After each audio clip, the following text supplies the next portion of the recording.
अगर आपका cheque bounce हो जाए तो क्या करें? चेक बाउंस का मतलब होता है जब आप किसी को पेमेंट देने के लिए चेक देते हो, लेकिन जब वो बंदा उस चेक को बैंक में डिपॉजिट करता है तो बैंक उसे डिसऑनर कर देता है, यानी रिफ्यूज कर देता है पैसे देने से। चेक बाउंस हो सकता है किसी भी वजह से, जैसे अकाउंट में पैसे ना होना, सिग्नेचर मिसमैच होना, अकाउंट क्लोज हो जाना या चेक गलती से ओवरराइट कर दिया गया हो। लेकिन सबसे कॉमन वजह होती है इनसफिशिएंट फंड्स। जब किसी को आपने 50,000 का चेक दिया है और आपके अकाउंट में सिर्फ 10,000 रुपये हैं, तो बैंक उस चेक को डिसऑनर कर देगा और यही सिचुएशन बन जाती है एक लीगल केस की। इसे कहते हैं cheque dishonour under section 138 of negotiable instrument act 1881। Section 138 एक क्रिमिनल प्रोविजन है, यानी अगर किसी ने जानबूझ के किसी को ऐसा चेक दिया है जो बाउंस हो गया, तो उसके खिलाफ एफआईआर नहीं लेकिन क्रिमिनल कंप्लेंट फाइल की जा सकती है मजिस्ट्रेट के अकाउंट में। इस सेक्शन के अकॉर्डिंग अगर चेक किसी लीगल लायबिलिटी को सेटल करने के लिए दिया गया था, जैसे उधार, लोन, सैलरी, रेंट, और बाउंस हो गया, तो उस केस में रिसीवर लीगल एक्शन ले सकता है, पर कोर्ट तभी केस एक्सेप्ट करेगा जब कुछ लीगल रिक्वायरमेंट्स फुलफिल की गई हों, जैसे प्रॉपर लीगल नोटिस देना विद इन टाइम लिमिट। अब हम बात करेंगे चेक बाउंस होने पर सबसे पहला कदम क्या लेना चाहिए। अगर आपका चेक बाउंस हो गया है तो सबसे पहले बैंक से रिटर्न मेमो लेना होता है। ये एक ऑफिशियल डॉक्यूमेंट होता है जो बताता है कि चेक क्यों बाउंस हुआ, जैसे insufficient funds, signature mismatch, account closed, etcetera. उसके बाद आपको चेक देने वाले इंसान को एक लीगल नोटिस भेजना होता है। ये नोटिस आपको चेक बाउंस होने के 30 दिन के अंदर भेजना होता है। नोटिस में आपको amount, cheque number, bank details और demand for payment within 15 days clearly mention करना होता है। ये स्टेप मैंडेटरी है, बिना लीगल नोटिस के आप केस फाइल नहीं कर सकते।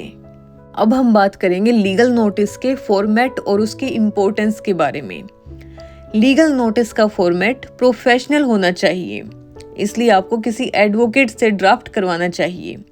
नोटिस में लिखना होता है कि आपने किस डेट को चेक रिसीव किया, किस डेट को डिपॉजिट किया, किस डेट को बाउंस हुआ।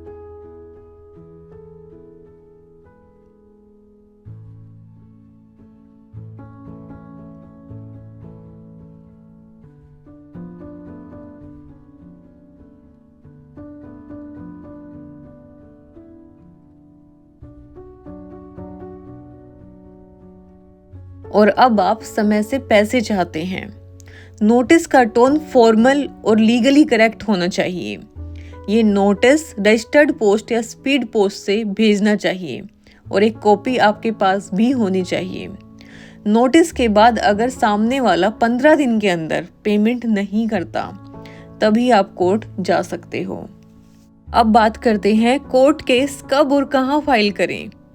अगर सामने वाला 15 दिन के अंदर पैसे नहीं देता, तो आप 30 दिन के अंदर मजिस्ट्रेट कोर्ट में क्रिमिनल कंप्लेंट फाइल कर सकते हैं, जो सेक्शन 138 के तहत केस आप उस जगह फाइल करेंगे जहां चेक डिपॉजिट किया गया था या जहां चेक बाउंस नोटिस भेजा गया था। कंप्लेंट में आपको चेक की copy, return memo, legal notice और नोटिस की डिलीवरी प्रूफ अटैच करना होता है। कोर्ट फिर एक्यूज्ड को सम्मन करता है और ट्रायल स्टार्ट होता है। अब हम बात करेंगे सजा और जुर्माने की। क्या हो सकता है? अगर कोर्ट प्रूफ से सेटिस्फाई हो जाता है कि चेक जानबूझ के बाउंस करवाया गया, तो कोर्ट एक्यूज्ड को गिल्टी डिक्लेयर करता है। सेक्शन 138 के तहत कोर्ट 2 साल तक की जेल और चेक अमाउंट का डबल तक फाइन दे सकता है, या दोनों। फॉर एग्जाम्पल, अगर 1 लाख का चेक बाउंस हुआ है तो कोर्ट 2 लाख का फाइन लगा सकता है या एक्यूज्ड को जेल भेज सकता है। कई बार कोर्ट कॉम्प्रोमाइज सजेस्ट करता है। अगर दोनों पार्टी रेडी हो तो मैटर सेटलमेंट से भी क्लोज हो सकता है। अब बात करते हैं, अगर आप गलती से चेक बाउंस करवा बैठे हो तो क्या करें। अगर आपने किसी को चेक दिया था लेकिन गलती से बाउंस हो गया, जैसे पैसे टाइम पे डिपॉजिट नहीं हो पाए, तो तुरंत सामने वाले से बात करें। अगर नोटिस आता है तो 15 दिन के अंदर पेमेंट कर देना सबसे सेफ रास्ता होता है। कई बार लीगल एक्शन से पहले ही सेटलमेंट हो जाता है। अगर मैटर कोर्ट चला गया है तब भी मेडिएशन पॉसिबल है। कोर्ट अक्सर पहले कॉम्प्रोमाइज एनकरेज करता है ताकि दोनों पार्टीज का टाइम और पैसा बचे। अब हम बात करेंगे civil case versus criminal case, क्या डिफरेंस है। चेक बाउंस पर आप सिविल केस भी फाइल कर सकते हैं जिसे रिकवरी सूट कहते हैं, लेकिन सेक्शन 138 का केस क्रिमिनल होता है। सिविल केस सिर्फ पैसे रिकवर करने के लिए होता है, जबकि क्रिमिनल केस में जेल और फाइन दोनों हो सकते हैं। सिविल केस थोड़ा लंबा होता है जबकि क्रिमिनल केस जल्दी रिजल्ट देता है, इसलिए लोग पहले क्रिमिनल केस फाइल करते हैं। दोनों पैरेलल चल सकते हैं। आप एक ही इशू पर सिविल और क्रिमिनल केस दोनों फाइल कर सकते हो। अब हम बात करेंगे डिफॉल्टर कैसे बचने की कोशिश करते हैं और आपको क्या ध्यान रखना चाहिए। कई लोग ट्राई करते हैं केस से बचने के लिए, जैसे बोलते हैं चेक गिफ्ट था या सिक्योरिटी पर्पस के लिए दिया था। इसलिए जब भी किसी से चेक लो तो एक लिखित एग्रीमेंट जरूर लो जिसमें मेंशन हो कि चेक किस पर्पस से दिया गया है। व्हाट्सएप, चैट, एसएमएस, ईमेल्स सब इम्पोर्टेंट एविडेंस बन सकते हैं। अगर आप बिजनेस डील में चेक ले रहे हो तो इनवॉइस, रिसीट और डील की टर्म्स लिखित रखना चाहिए। लीगल प्रूफ जितना स्ट्रॉन्ग होगा केस उतना सॉलिड होगा। अब हम बात करेंगे सुप्रीम कोर्ट के इम्पोर्टेंट जजमेंट्स और आखिरी एडवाइस। सुप्रीम कोर्ट ने कई बार क्लैरिफाई किया है कि चेक बाउंस एक सीरियस इकोनॉमिक ऑफेंस है और लोगों को इसका मिसयूज नहीं करना चाहिए।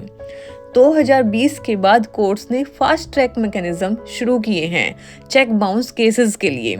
आपको एडवाइस यही है कि अगर चेक दिया हो तो उस अकाउंट में पैसे मेंटेन करें। अगर आपको किसी का चेक मिलता है तो टाइम लिमिट का ध्यान रखें, जैसे 30 दिन में नोटिस, 15 दिन वेट और 30 दिन में केस। चेक बाउंस एक ऐसा केस है जिसमें सही प्रोसेस फॉलो करके आप अपना पैसा लीगली रिकवर कर सकते हैं। एडवोकेट से एडवाइस लेना हमेशा सेफ होता है। तो दोस्तों, चेक बाउंस होने पर घबराने की जरूरत नहीं है। अगर आप विक्टिम हो तो लॉ आपके साथ है, बस आपको टाइम से प्रॉपर एक्शन लेना होता है। और अगर आपने गलती से किसी का चेक डिसऑनर कर दिया है तो तुरंत क्लियर कर दें, वरना क्रिमिनल रिकॉर्ड बन सकता है।